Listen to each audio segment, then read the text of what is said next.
All right, discussion 7. It is unusual to have a monster play the role of the protagonist in a literary work. More often than not, it is the beauty, not the beast, who we as readers want to see led to victory. What does Atwood achieve by making this change? I think what Atwood achieves in this story is making the protagonist relatable. We as people probably often don't see ourselves in the beautiful one. We have seen ourselves as the beast or the monster in one way or the other. The main character does have an actual illness that gives her a deformity, but I also feel like it is a metaphor that could allude or relate to many people in many different ways. It could relate a lot to people who have a physical deformity or are not seen as conventionally attractive. It could relate a lot to people who are disabled. I think the black sheep of the family, or just introverts in general, would relate to the narrator. They talk a lot about her moving throughout night or staying in her room. I think it could even be relatable to girls going through puberty. There's a section in the text where she talks about hair growing in places that aren't her head. This might be a stretch, but I think that even queer people could relate to this story.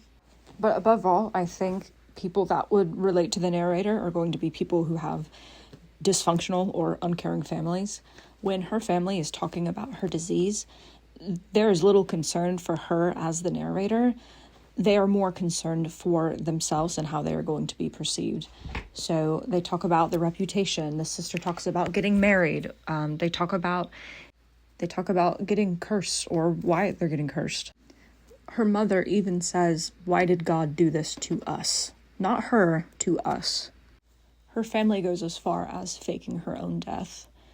And once again, it is not for her sake, it is for the family's sake, so that they aren't ridiculed by their community. And the whole time, the narrator doesn't fight this notion. She actually kind of agrees with her family. She's going through the motions as to not inconvenience them.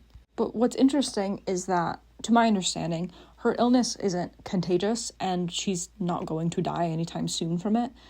But her family still feels the need to fake her death. Her deficits don't come from the actual illness itself, but it does come from the people around her and the society that surrounds her. And it's to the point where when she is dead from the world, that is when she feels the most free, because she's away from the ridicule of being different. Margaret Atwood makes her text relatable because in one way or another, a lot of us are freaks of nature. And we know that Atwood is a feminist, and if you are a woman, you are sure to have felt like a freak of nature at one point or another. That's why her text is relatable, and that's why the readers want her to succeed.